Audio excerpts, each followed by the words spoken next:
Good afternoon, everyone. Welcome to this Rhodes Philosophy Department webinar on ethical issues arising from the COVID pandemic. My name is Daniel Cullen. Let me share some brief information about our agenda. Our format will be a conversation with our guest, Peter Singer. Joining me in that dialogue are my colleagues, Professors Rebecca Tuvell and Eric Sampson.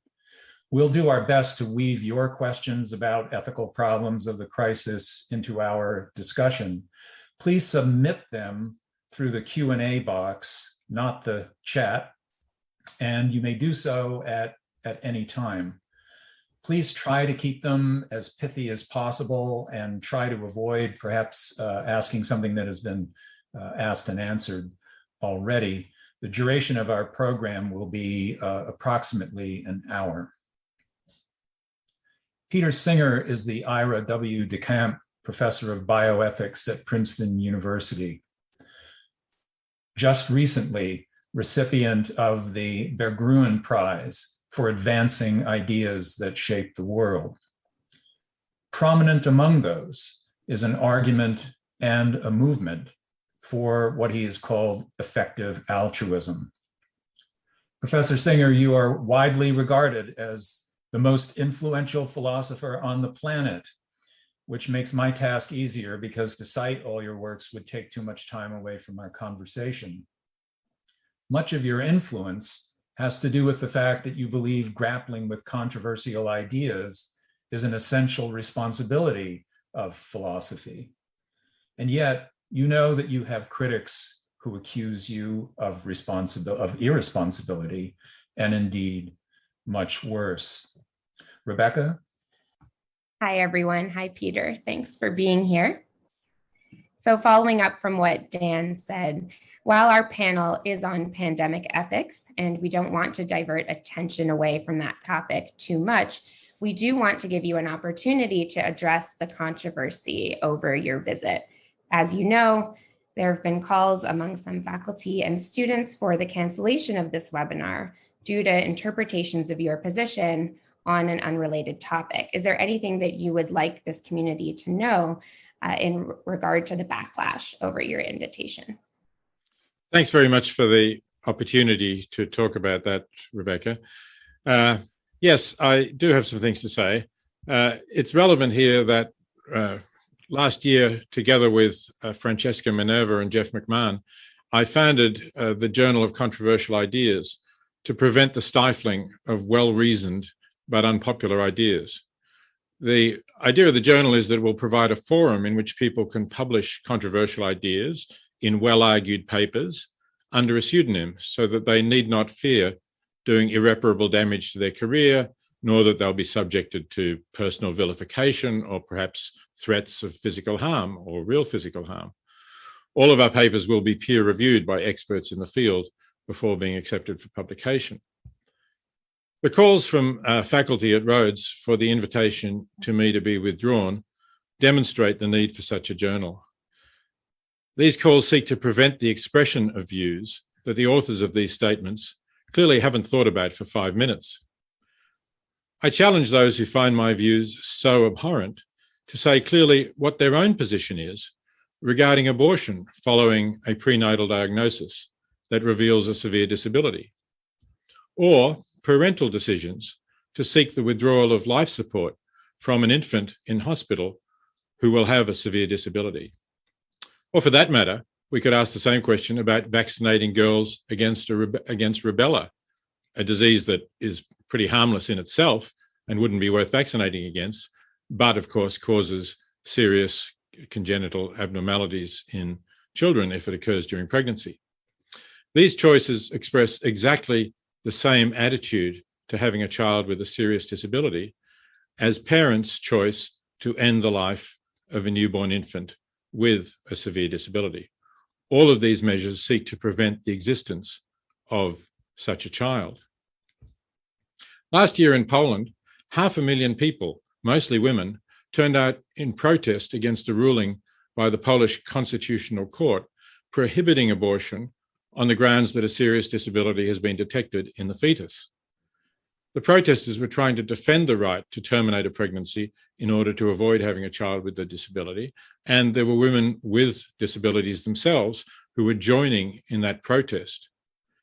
The rhetoric used by faculty who object to me being able to speak at Rhodes suggests that they would support a ruling by the US Supreme Court, similar to that of the Polish Constitutional Court. Do they? I hope that they'll express their own views on that question. Thank you for the chance to comment on this issue.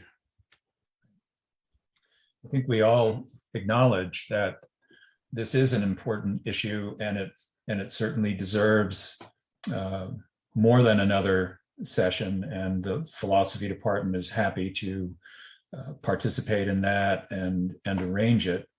But we do have a topic for today that we think is also of tremendous importance, and that our students in particular are both curious and excited about. And we think it's our responsibility as teachers to continue with this program as we intended.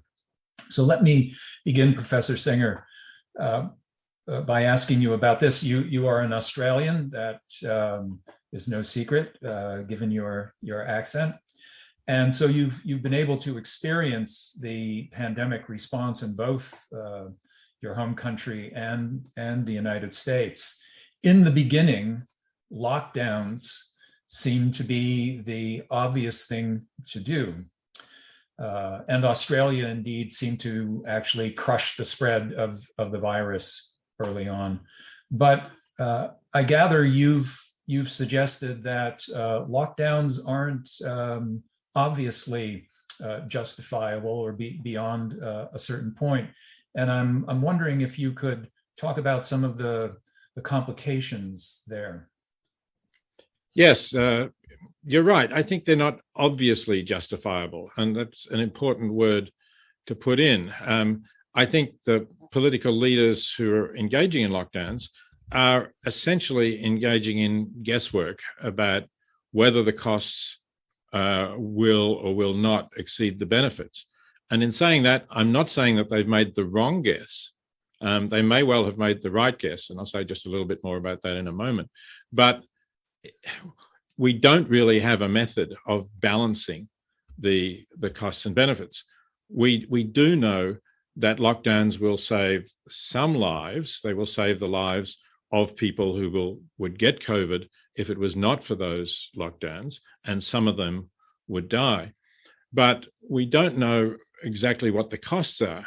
It's been suggested, for example, that when you have a lockdown, people don't go to the doctors for more routine things like medical checkups, like maybe getting screened.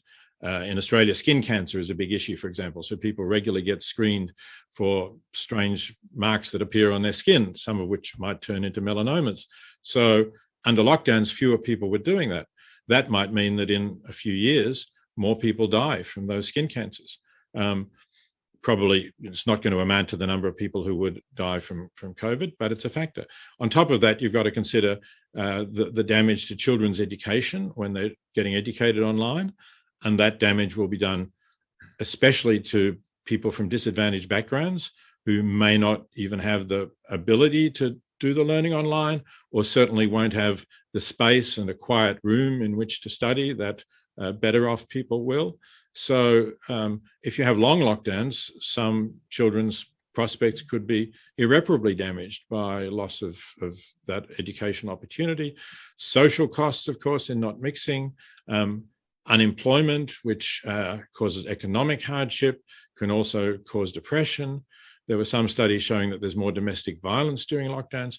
So we don't really have the methodology even to add up these different things and to compare, if you like, the apples and oranges that are involved. And I think we do have to try to make those calculations, and we should be doing more work along those lines. But let me make one other thing, as you began with the difference between Australia and the United States. I think in Australia, certainly the early lockdowns were justified because we did, as you say, manage to crush the virus. We actually had the chance of getting rid of it. And we had some months where there were no lockdowns in Australia and things were back to normal. Unfortunately, because we were taking some international visitors and some Australian citizens coming back to Australia, although we were requiring them to quarantine, we did have a leakage out of the quarantine facilities that has now led to the Delta variant being in Australia. And it doesn't look like we're going to be able to crush that as effectively.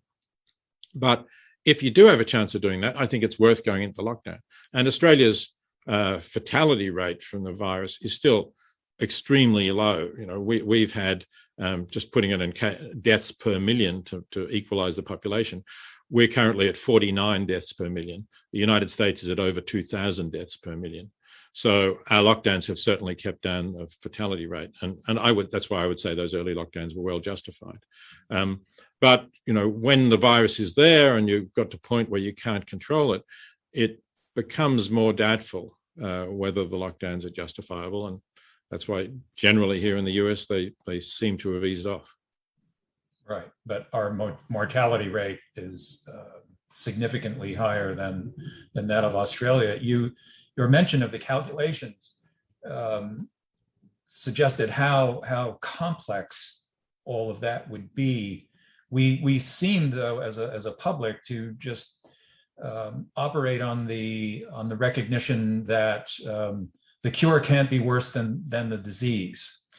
But as you know, we had an enormous polarization, especially in the United States, over the question of lockdowns, and so it seemed then that, you know, vaccination and mandatory vaccination would be our escape from the dilemma of lockdowns. But now, obviously, we have an intense controversy about the propriety of mandatory vaccination. So is that also obviously justifiable? Are there some circumstances in which it would not be? So I have a clearer view about the justifiability of vaccine mandates. I do think that they're justifiable. I accept that there is, in one sense, a restriction of individual freedom to choose whether they get vaccinated or not. And therefore, I would say if people do not wish to mix with other people, if they're prepared to stay isolated, I would not require them to get vaccinated. But very few people really are going to be prepared to do that in the long run. And if they're unvaccinated, but they do insist on mixing with others, going to the cinema or restaurants, using public transport, going to sporting events, then they are posing an increased risk to other people. And in a sense, they're denying the freedom of other people to attend those events who are at particularly high risk. So other people may judge, given that I'll be mingling with unvaccinated people, I'm not going to go to this event because, let's say, I'm elderly or I have an underlying health condition, and I will be at high risk of dying from COVID. So this is a balancing of freedoms. This is not just a question of restricting freedom for some. It's a balancing of the freedoms of some and others. And in my judgment, the infringement of freedom in saying to people, if you want to mingle with other people and go to these events, you need to get vaccinated. That's the lesser freedom. That's the smaller cost, rather than having these people pose a risk to others that they mix with. And so do you think that a vaccine passport is another sort of reasonable compromise, so to speak? So not requiring a vaccination for those who have whatever reasons to resist it, but just acknowledging the logic of the position you just spelled out. You can't insist on both not vaccinating yourself and being able to continue about your ordinary business. But there some critics have suggested that a vaccine passport might in some ways be worse than the mandate, that it's new territory toward the direction of a social credit system, perhaps. And is that perhaps a reason to rethink the option of the vaccine passport as a more moderate alternative to mandating?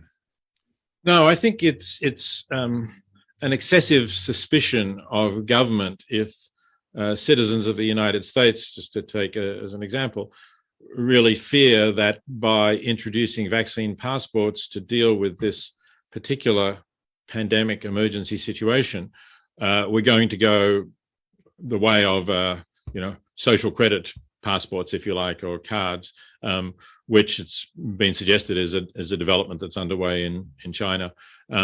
We don't have that sort of government. We do have far more freedoms. We guard these freedoms, but I think we could be too stringent in guarding them. And I think you have to allow reasonable measures like vaccine passports so that everybody can go about their business knowing that if they're in a certain environment where passports are required, they are at very low risk of getting the virus. Right. Rebecca. Yeah, I just want to jump in here on what you had to say about vaccine mandates. So imagine that the risk of an adverse reaction from taking the vaccine were much higher and the benefits lower. Would you still support a mandate? In other words, at what point would you no longer support a vaccine mandate? So I think if the risk was significantly higher, and if they were approaching the risks of getting the virus, then I would not require it. Then it would seem to me to be much more of a balanced choice. But we know that that's not the case with the vaccines that we have now. They have been used on millions of, tens of millions of people in the United States, and globally, I think we're over 1 billion vaccines that have been given.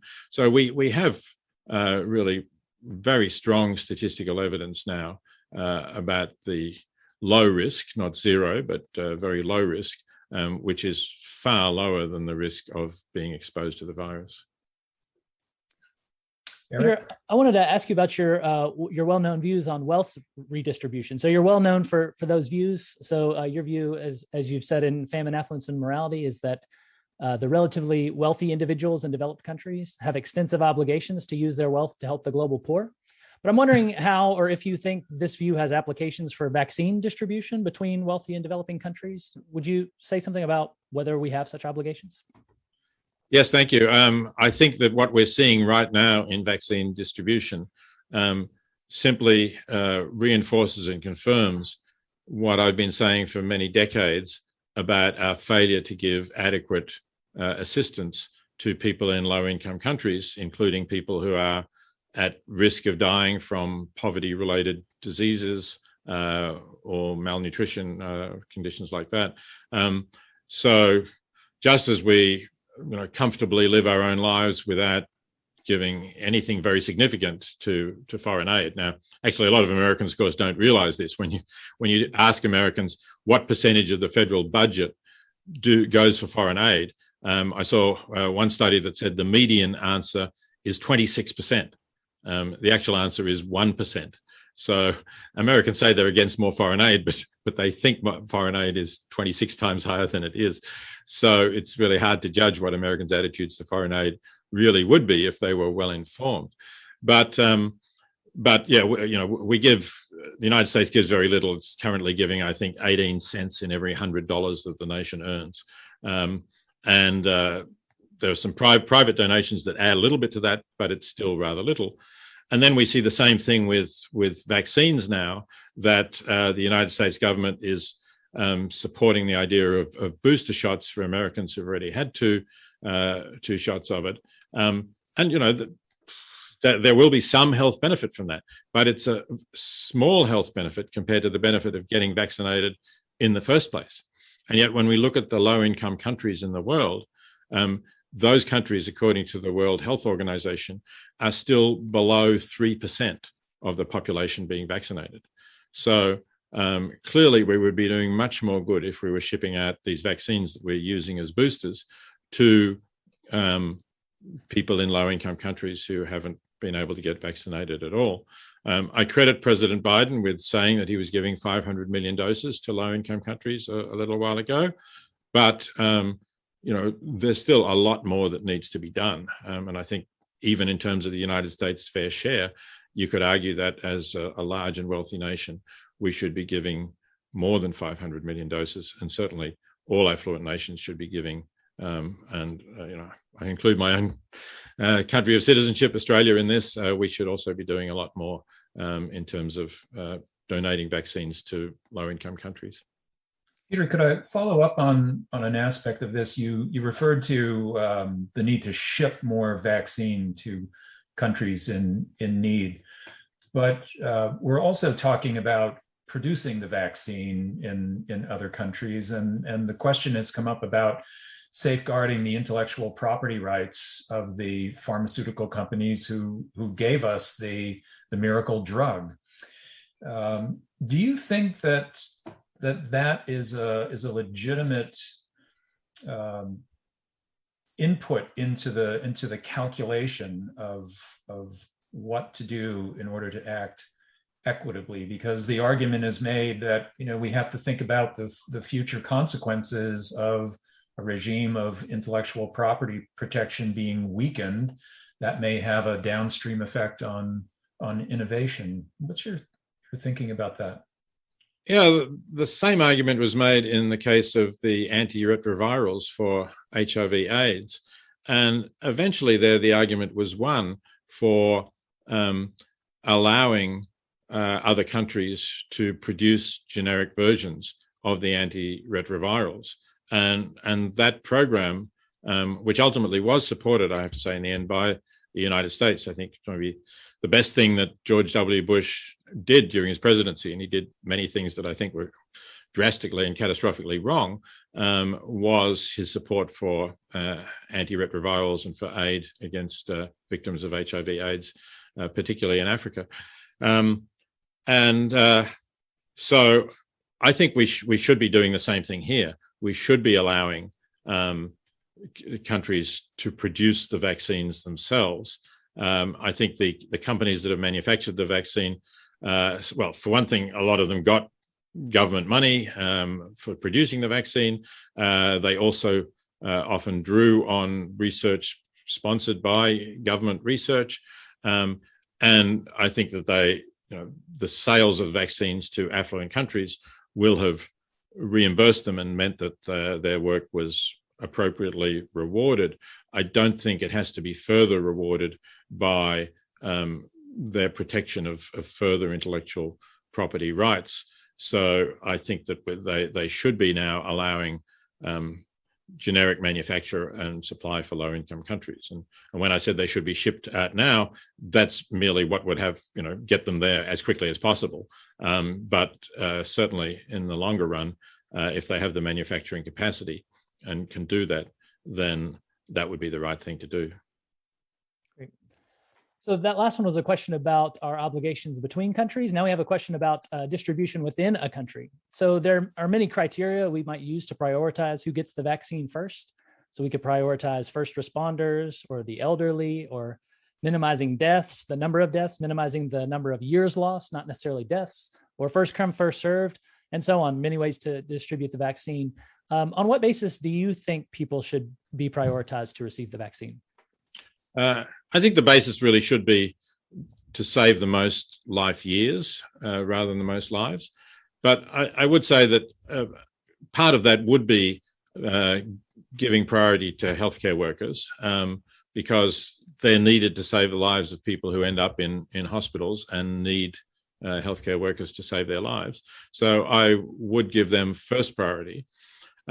After that, interestingly, although I said the number of life years saved, when you do the calculations and look at the extent to which older people are at a higher risk of dying, substantially higher risk of dying than younger people, that does lead to the conclusion that we should vaccinate older people next, and people with underlying health conditions that also greatly increase their risk of dying from the virus, because that there's quite a dramatic drop-off in terms of risk of death as you get down from the older age groups, and that's why I think they should be the next group, and only after that you move down the age years, or you look at other workers who are also important but not healthcare workers, and give them the next batch.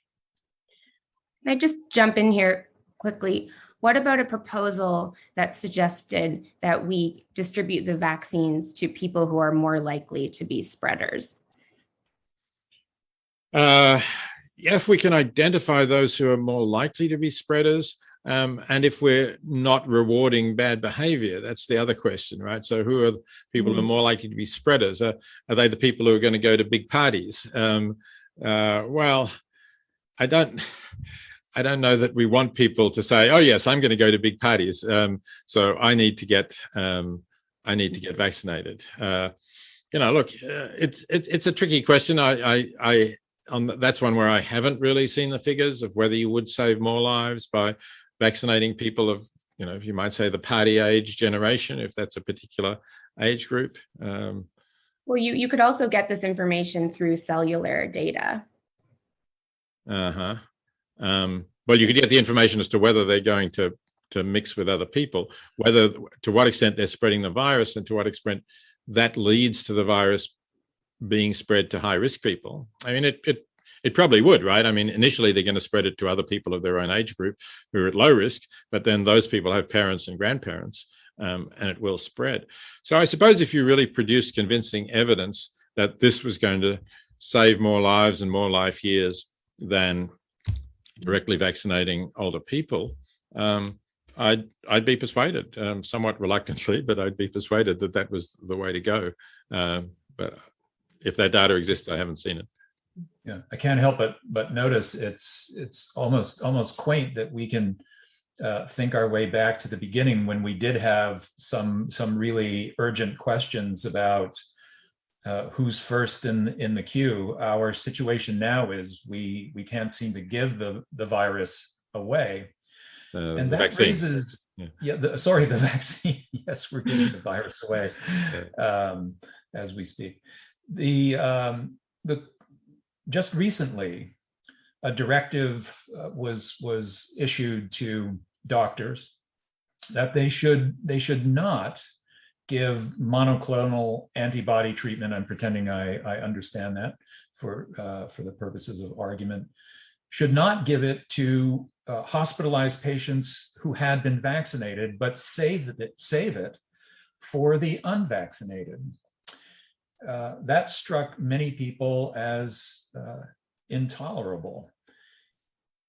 I imagine the justification is the unvaccinated are going to be in even worse situation, and we shouldn't make discriminations when we have patients who show up on our doorstep. But you've already opened the door to underlying behavior perhaps being a consideration in treatment. What do you think of that whole kerfuffle recently? I think it's difficult because yes, you don't want to reward people for what I see as being foolish. I know some people have said when certain right-wing talk show hosts who had sort of declaimed against the vaccine and said that COVID is just like flu and it wasn't something to worry about, when they got COVID and died. Some people said, well, this is Darwinian selection at work. We're weeding out the stupid in the community. That's really pretty callous, I have to say. It's not that I have much sympathy for these talk show hosts in general, but to actually sort of say that it's fine that somebody dies because they've made a stupid mistake, I don't think we should be doing that. So, yeah, if you have been vaccinated, the risk that you will really have a very serious case of COVID and that you will die is very much lower than if you haven't been vaccinated. It's not zero, but it's very much lower. So I think it probably does make sense to avoid the tragedy of more deaths as a result of this kind of foolishness. I think it does make sense to do that. There's a parallel example where I think there's an opportunity, if you like, for second thoughts. And that's the use of liver transplants for people who are heavy drinkers. So people who are very heavy drinkers over many years destroy their liver, and then they show up at hospital and they need a liver transplant. And livers are in scarce supply. They can be donated. Living people can donate a liver lobe, a part of a liver, or you can get livers from people who've been killed in road accidents and so on. But they're definitely scarce. So there was an argument that you shouldn't give them to the heavy drinkers, because they brought it on themselves, and other people have liver diseases that in a way they couldn't have prevented. But I think the best answer there is to say, if you're a heavy drinker, you get one more chance. You do get a liver or a liver lobe, and you get a very strong talking to about your drinking. And if you continue to drink and you destroy that liver and come back for a second one, no, that's too late. You can't be that resource intensive in your use and deprive other people from it. Now, in the case of COVID, I guess there isn't really this sort of second chance, because if you've had COVID, you're probably not going to get it again. But I would say it's like the first chance. And just as I would give the liver for the first time to the heavy drinkers, I would give the monoclonal antibodies to the people who haven't been vaccinated. And assuming that they're in short supply, that would mean that some of the vaccinated people wouldn't get it, but they would, almost virtually all of them would recover without it. Does this suggest that the public's intuitions aren't really in line with utilitarian thinking, because imputation of personal responsibility seems to trump just the calculation of where the most need is and what a general long-term consequence is going to be. And there's an awful lot of anger in the public that it seems to me your utilitarian perspective would suggest we should be able to transcend by taking a somewhat broader view, but people are stuck with what they seem to think are quite profound intuitions, including that a vaccine mandate is tyrannical and completely unacceptable in a free society. Yes, in general, I don't think our intuitions are a very reliable guide to what's the right thing to do. And that's the case for the intuition that vaccine mandates are tyrannical, but it's also the case for the intuition that we should punish people who don't do the right thing, and therefore we shouldn't give the monoclonal antibodies to those who are unvaccinated. And this is also, I think, the intuition behind the use of the death penalty. It's a form of retribution. It clearly doesn't. All the statistics show that it's not a uniquely effective deterrent, but people still want to see it, or some people want to see it. Not everybody, of course. And I think that this is many of our intuitions here are evolved responses that we, or our ancestors rather, developed over tens of thousands or hundreds of thousands of years, living in small social groups where the group itself benefited and had enhanced chances of survival if it punished wrongdoers. And if you develop this strong sense that somebody who does something wrong has to be severely punished, perhaps even killed. And I think that we're not living in those circumstances anymore. I think our society can actually be a better society if we are somewhat more understanding of why people make mistakes in their behavior and do the wrong things. And for that reason, we can give monoclonal antibodies to people who have made mistakes about getting vaccinated. Rebecca? Yeah, I think I would just like to go back a bit to the question about Australia and the US and really ask you more specifically exactly what you think like the biggest ethical failures that governments have made during the pandemic, or some perhaps. Yeah. So let me speak about Australia, whereas I was there during the pandemic. And I think the biggest ethical failure Australia made actually was not foreseeing the need for effective quarantine facilities on a large scale.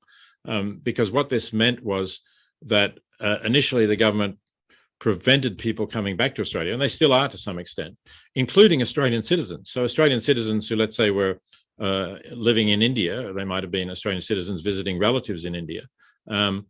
When the pandemic hit India, and it hit India very, very hard, as you remember, and there were lots of deaths, they could not return to Australia at that time, despite being Australian citizens. Now, the Australian government was saying, well, you've got to quarantine for 2 weeks, because otherwise you'll bring the Delta variant into Australia, which is perfectly true. But, we have a large country, we have a lot of space. We could build large quarantine facilities in areas quite remote from the major cities and make sure that quarantine really worked effectively. And the government didn't do that. It was too slow to do that. And that's why we now have the Delta variant in Australia. And as I said, we have lockdowns in the biggest cities, Sydney and Melbourne, and we're not getting rid of it. So that seems to me the big mistake. I think if you go back to the United States, then clearly the Trump administration played down the dangers of the virus for far too long when it had information that the virus was really serious, and it didn't close things off. Now maybe it's harder to close immigration in the United States than it is in Australia, because Australia is an island and the United States is not. You would have people coming across the land borders. But I think although some measures were taken, I think particularly against China, people coming from China, other measures were not taken promptly enough. And I think that led to the virus being much more widespread here than it would have been. Go ahead, Eric. Yeah, so just on this issue, so one concern about the way Australia and other countries have handled it is that it's too authoritarian, so that the state is exercising too much authority over individuals. So there's a question here about parents and children. So we're not vaccinating children on a wide scale just yet, but eventually we may well do that. And it may be the case that there are some kids who would very much like to get the vaccine, but their parents don't want them to get it for whatever reason. So there's this question about whether or not kids should be whether the government should allow kids to be vaccinated against their parents' will. So when there's a conflict between kids' wishes and the parents' will with respect to the vaccination, do you think the government should step in and go ahead and vaccinate that child, or do you think that the government ought to let parents make a decision about that issue? Well, I think most of the country has had vaccination mandates for children attending school. I can remember doing that many years ago when I was visiting the US, and I think we were living in the Washington suburbs in Virginia, and we had school-age children, and they had to show vaccination status before being admitted to the local schools. So I suppose the same thing can apply. If parents want to apply to homeschool their children and really can demonstrate that they are competent to homeschool their children, and they will be doing that properly, then maybe the children don't need to be vaccinated. But if the children are going to be going to school, I think it's reasonable to require that they be vaccinated, irrespective of the parents' views on that question. If we turn from children to adults, some researchers who have tried to figure out what really lies behind vaccine hesitancy have pointed out that there are a substantial number of minimum wage workers, typically minorities, who make the calculation that they can't afford 4 or 5 days of missing work if they have relatively severe side effects from the vaccine. They don't get any sick pay. And there's no safety net for them, taking into account their vulnerability and all of the systemic disparities that they may experience. What's our responsibility to them? Should we say, nevertheless, the calculation comes out that you'll be better off taking the vaccine?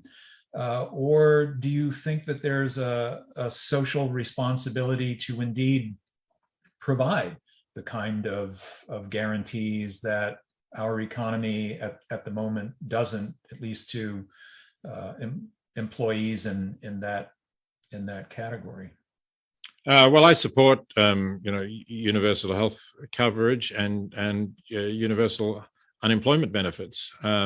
So in that sense, I think if people can show that they are unemployed, whether as a result of getting the vaccine, which I think I would think 4 or 5 days off work because of getting vaccinated would be very unusual.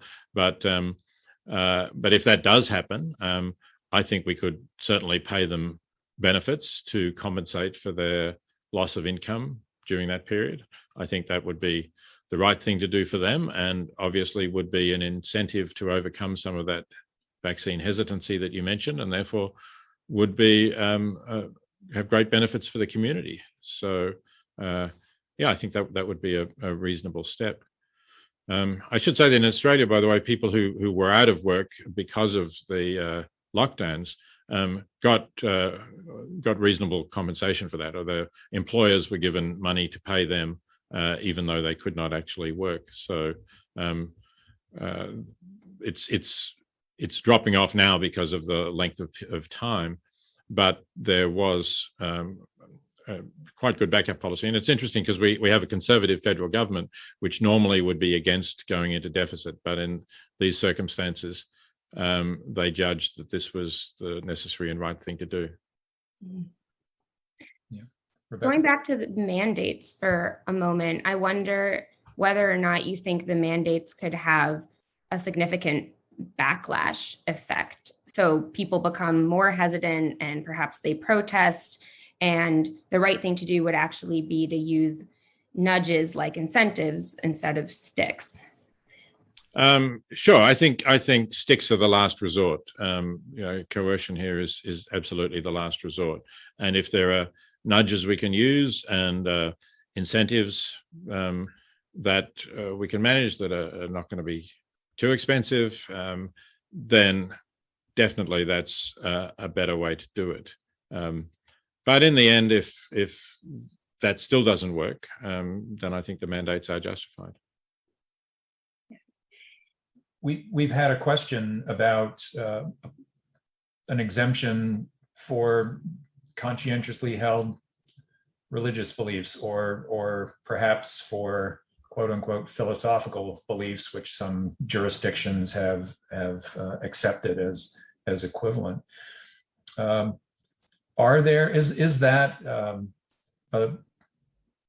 Is that a persuasive argument to you that there ought to be an exempt category for, call it, conscientious objection to vaccination, and how should one adjudicate it?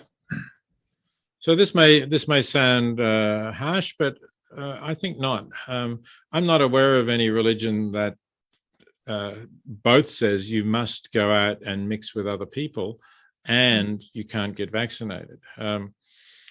Maybe there are some. I know that, let's say, among Orthodox Jewish people, you're supposed to have 10 people together for religious services. 10 men, I should say. It's a sexist as well as requiring that. I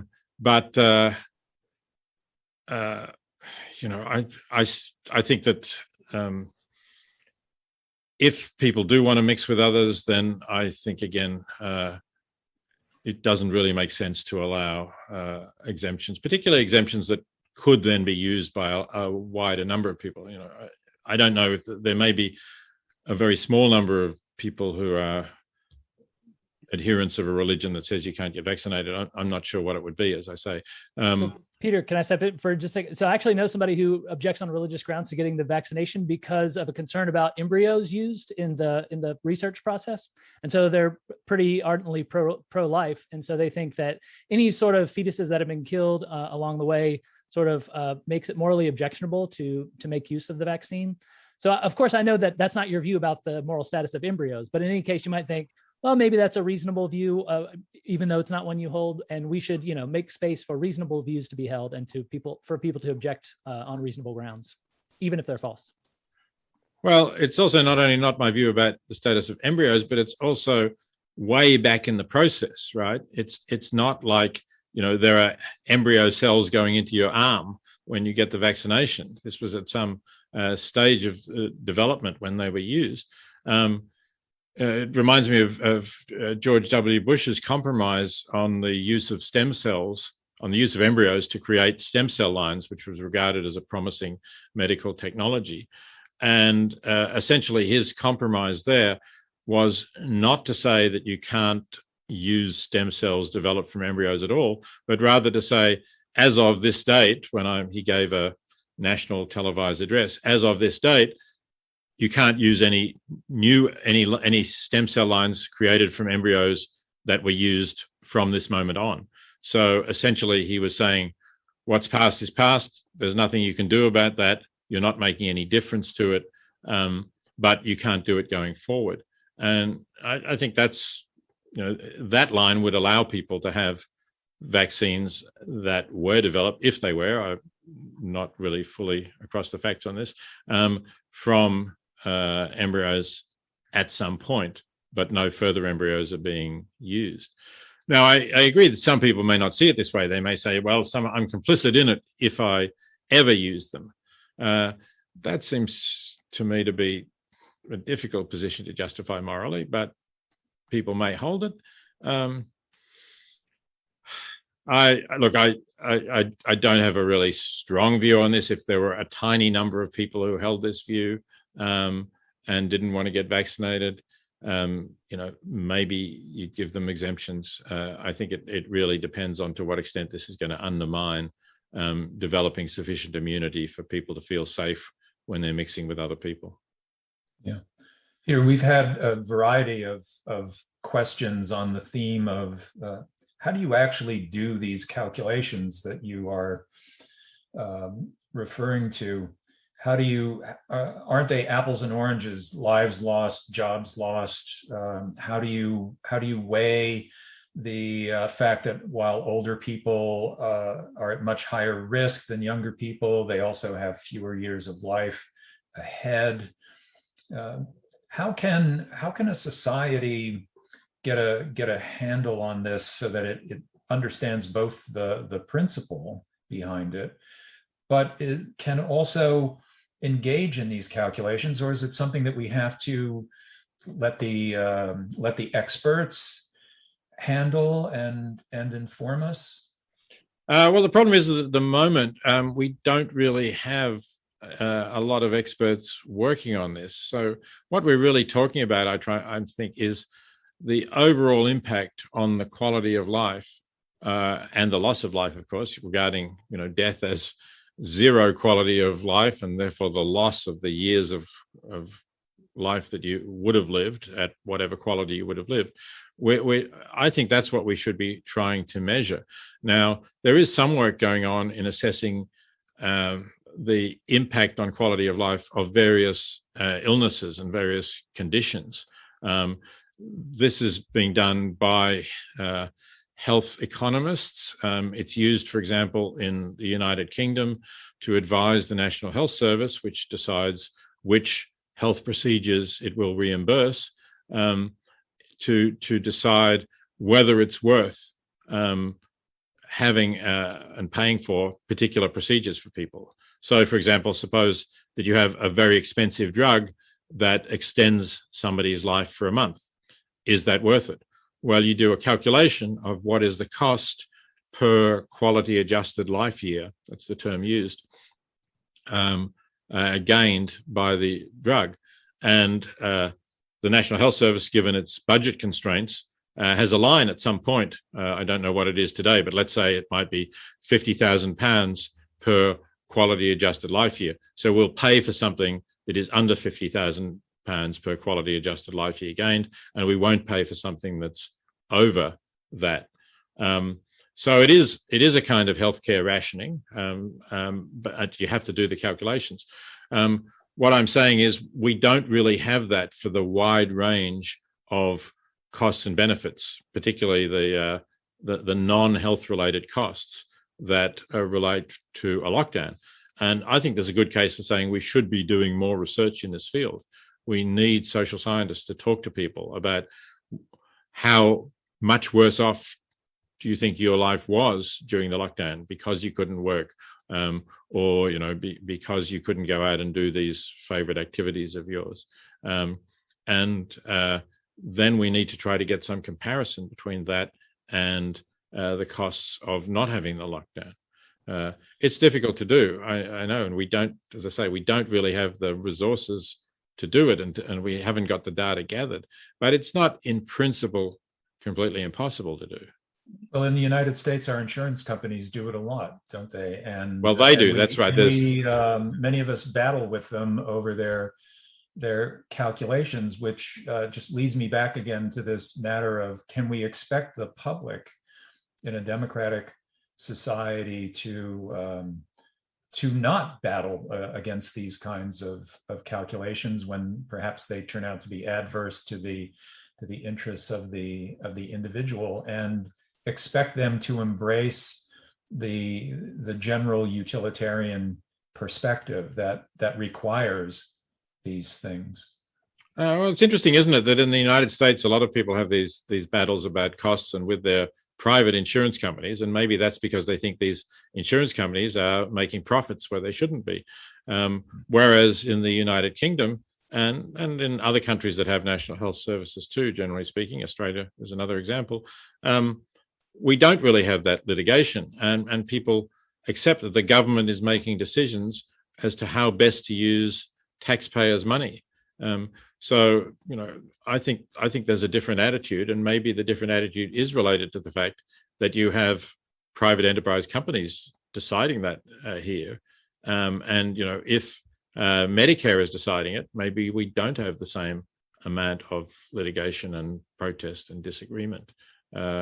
So that's just an inefficiency built into the US very complicated healthcare system, in which there are so many private interests involved trying to profit off not paying people what maybe in many cases they should be paying them.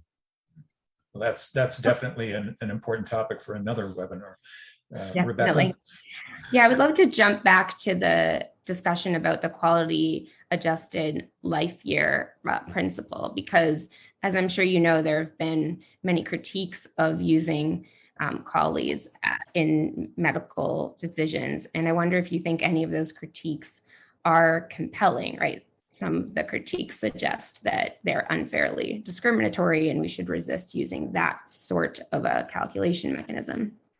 Yeah, certainly there are critiques, and some of those critiques have a certain amount of validity. And in fact, it gets back to the topic that I started on and that the protests are related to, because some people will argue that if people have disabilities, their quality of life may be rated lower, and therefore they may not get treatments that other people without those disabilities would get.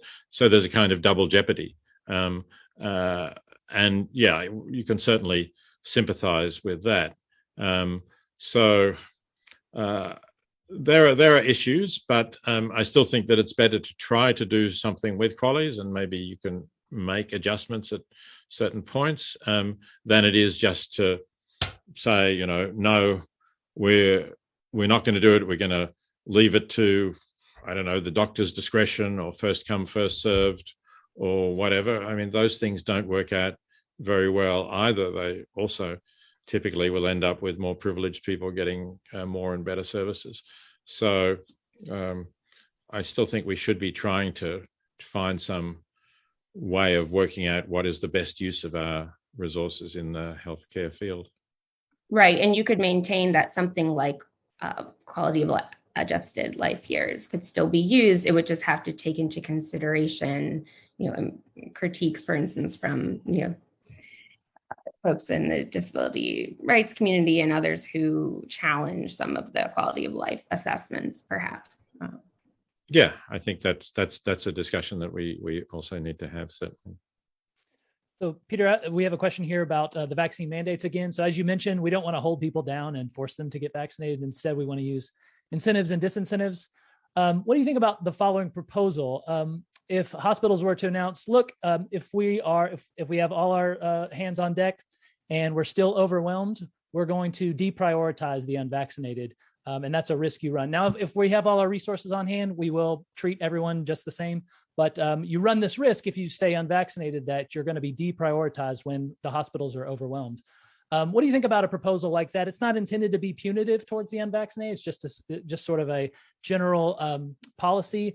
And I mean, the reason it's interesting is because it may be the case that treating an unvaccinated person actually maximizes life years in this particular case, but a general policy may actually of deprioritizing the unvaccinated may actually, produce more in terms of overall life years. Yes, it is exactly that clash between a policy that you have to be very hard-hearted really to implement, to say that, so again, if we're talking about COVID patients, to say that we're going to take the patient who is at a lower risk of dying, the vaccinated patient at a lower risk of dying, rather than the unvaccinated patient at a higher risk of dying. If we're talking about people who are wanting an ICU bed because of nothing to do with COVID, then it would make sense, I think, to say we'll take the people who are vaccinated, because partly that will have lower risk for the healthcare workers, right? Because they're vaccinated, they're less likely to transmit the virus. Although you hope that the healthcare workers are vaccinated, and now many states are mandating vaccination for healthcare workers, there's still some risk that even when vaccinated, they will get the virus, and it will mean that they can't work for some period of time.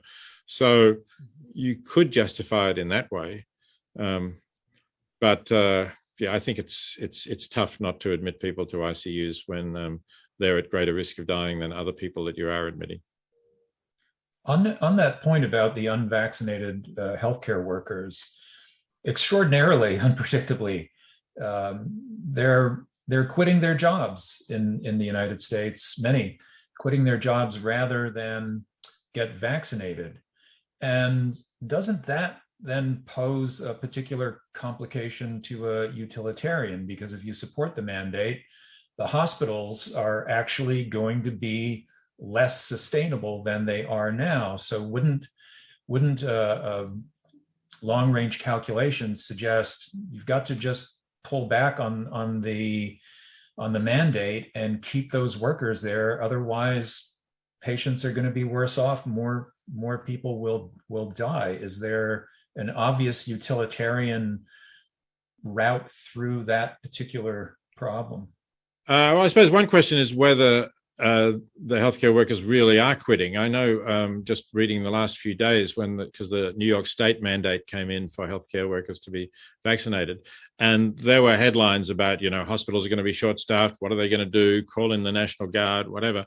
And then in the last couple of days, there was a huge rush of healthcare workers to get vaccinated. And the most recent reports I've seen suggest that there isn't going to be a serious staff shortage in New York State hospitals. But, this could well be regional, and that could be a different situation.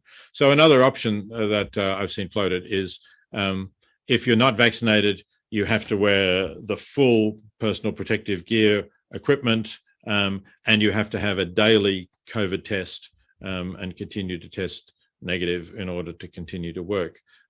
Maybe that's a feasible alternative if there really is a risk of so many healthcare workers refusing vaccination that the hospitals become seriously short-staffed.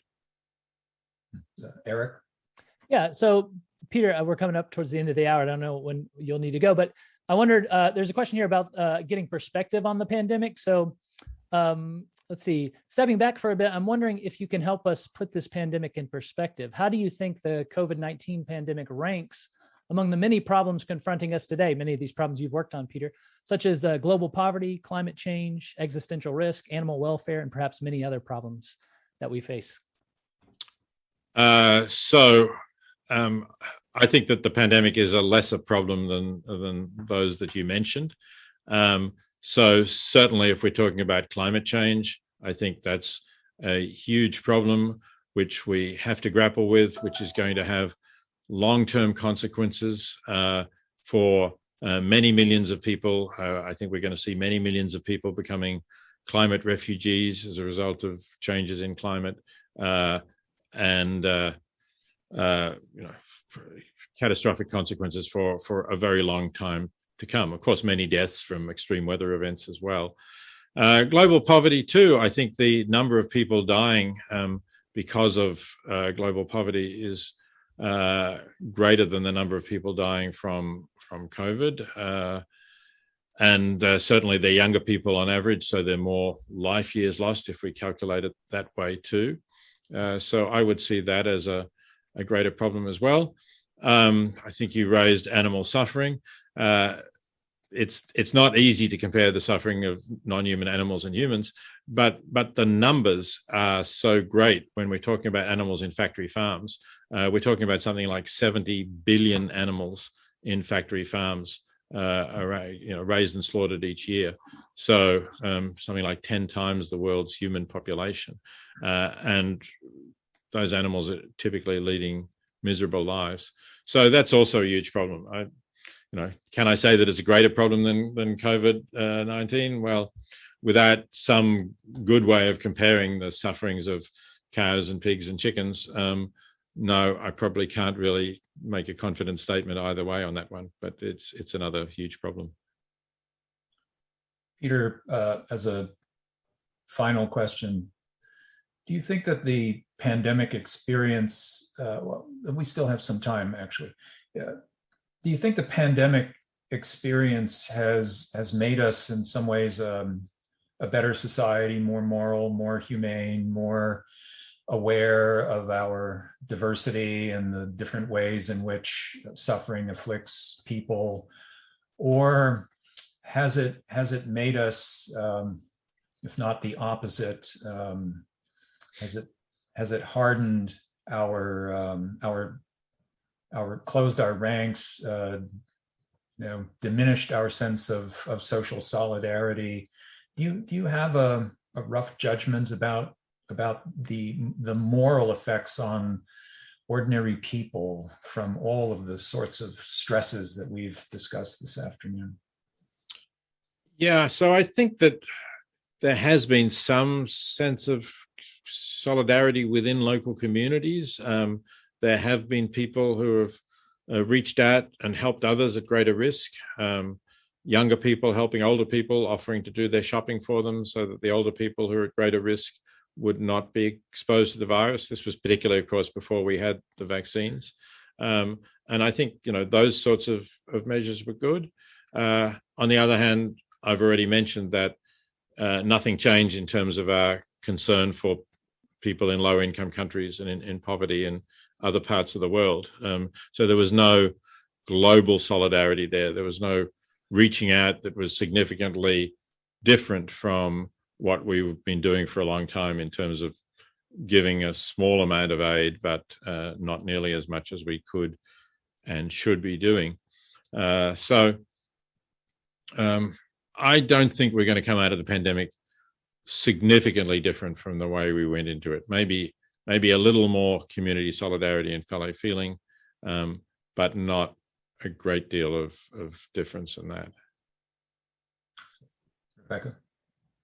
Yeah, on that point, we've spoken about how the problems of polarization and disinformation are pulling people further apart. And earlier you mentioned the Trump administration's failure to deal well with the pandemic.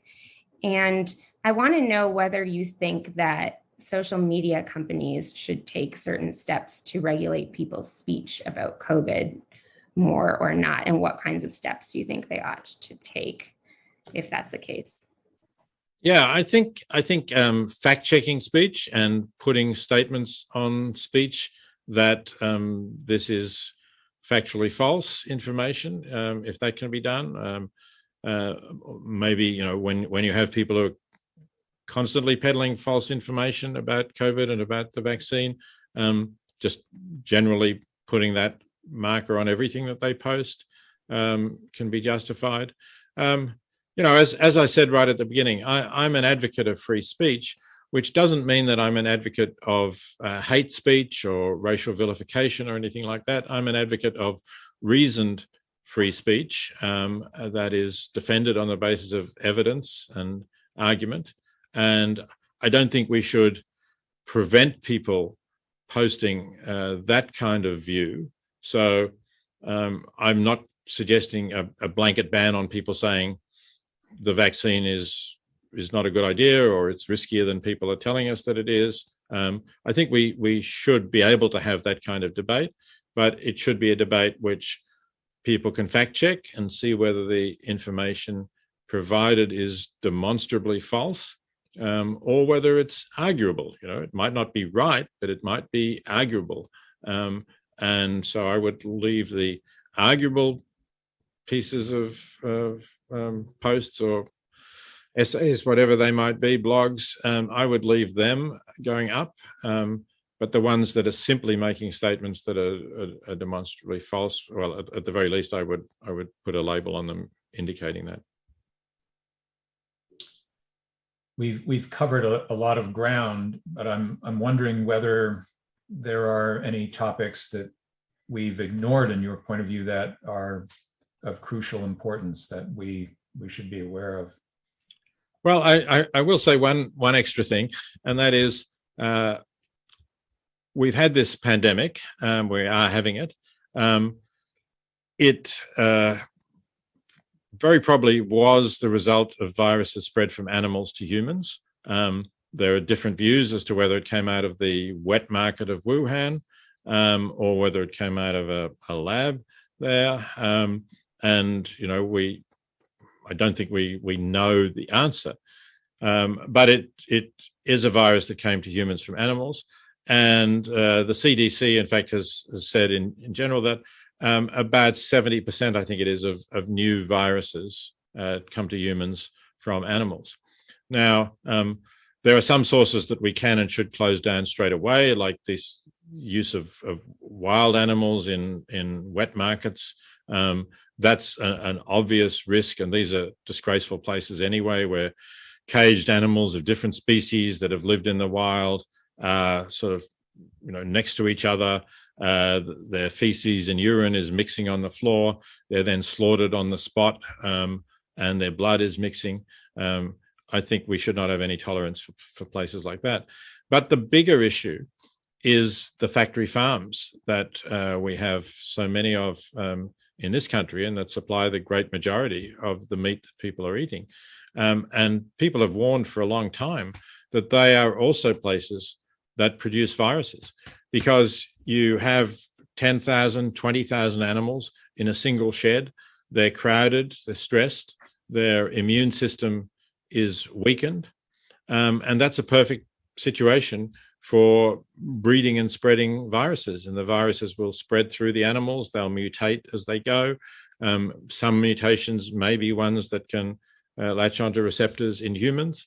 And you do have humans mixing with them, of course. You have humans going through and, cleaning out the ones that die during their growing process, or herding them up to go to slaughtering them. So this is a huge pandemic risk, and we really need to think about that and to do something about it. In fact, the previous pandemic, previous to COVID-19, was the swine flu pandemic of 2009. And although that was less contagious and so didn't spread, it killed, I think, something over 300,000 people. And it had quite a high, it was quite dangerous if you got it. You had quite a high fatality rate. So it's possible that the next virus to come out of a factory farm will both be highly contagious and highly lethal. And then we'd look back on COVID-19 and think, wow, that wasn't so bad. So I think we really need to think about this, about our use of animals in general. Of course, I do have other reasons for thinking we should rethink our use of animals in general. I don't think it's ethical to treat animals the way we do when we don't need to be raising them for food, and certainly not in factory farms, perhaps, not at all. So I would like to see us rethinking that, and I think the pandemic is an additional reason for doing so. And of course, we have climate change reasons for doing so too. We know this is a major contribution to greenhouse gas emissions. So we've now got an additional reason for trying to halt the factory farming spread that we're having. Yeah, on the topic of animal ethics, I came across a co-authored paper of yours recently on whether or not ethics classes influence student behavior, and specifically the ethics of eating meat. Can you share with everyone the conclusions of that? Peter? Certainly, yeah. This was a paper which the lead author was Eric Schwitzgabel at the University of California, Riverside, and the third co-author was Brad Cokelot, who's now in Kansas. And it's, I think, the first time that it's been properly demonstrated in a controlled randomized trial that a philosophy class affects people's behavior, not in the lab, but in the real world. And you know, we were fortunate that Eric saw the opportunity for this kind of study design at UC Riverside, where most of the students buy their meals at the university cafeteria and they use their ID cards to purchase the meals, and the meals indicate the cafeteria records show what they purchased. So Eric had the idea of taking a large philosophy class and randomly assigning some of the students to a stream in which 1 week they had a discussion of the ethics of eating meat, just 1 week, just one discussion. And the others had a discussion of the ethics of donating to charity. And that was the control. There wasn't any way of working out whether the students did donate to charity after that class, but there was a way of working out whether the ones in the meat ethics group ordered less meat at the student cafeteria. And the study showed, somewhat to Eric's surprise, I should say, because he's written previously skeptical stuff about the effect of philosophy teaching. But to my gratification, and I think Brad's as well, but to Eric's surprise, but you know, we actually got a statistically significant difference in the amount of meat consumed by the students in the meat ethics stream. It wasn't like they all became vegetarians or anything like that. It wasn't huge, but there was a detectable drop in that. And we've now run a second study, incidentally. That study was published in Cognition. We've now run a second study, which we're submitting, which replicates the results and again finds a small but statistically significant difference. More topics. I think philosophers can be pleased by that. You know, we do have an impact on the world, even just with 1 hour of teaching. Right. More topics for future discussions. You're well known for saying that you're not that interested in metaphysical questions, which hurts the feelings of some of my colleagues, right, as you are in the practical, bringing philosophy to the practical dimensions of life. And I think you've demonstrated how that is an unavoidable fact this afternoon. This has been a stimulating and educative discussion, and I'm glad we had it. Those who opposed your participation admonished us to be mindful of our college's commitment to diversity and inclusion, and we think that we are. But we also welcome those all those who are committed to truth-seeking and who acknowledge the requirement of offering reasons for arguments and answering objections. That's how I think we interpret the principle of inclusion in what is primarily a knowledge community. And I think it's that reason why we resisted the demand to exclude you from today's conversation. And I hope our friends who disagree with us will think about our reasons, and we look forward to talking to them in the future about it. Thank you, Peter Singer, Rebecca Tuvell, Eric Sampson, and thanks to all of you who attended and asked such great questions. Good afternoon. Thank you very much. Thanks for putting it on, and I'm glad that you went ahead with it. And let me just say that if there are discussions ongoing with the people who criticized you, I'd be happy to take part in those and try to sort out some of the issues that are raised. Thank you. Thank you.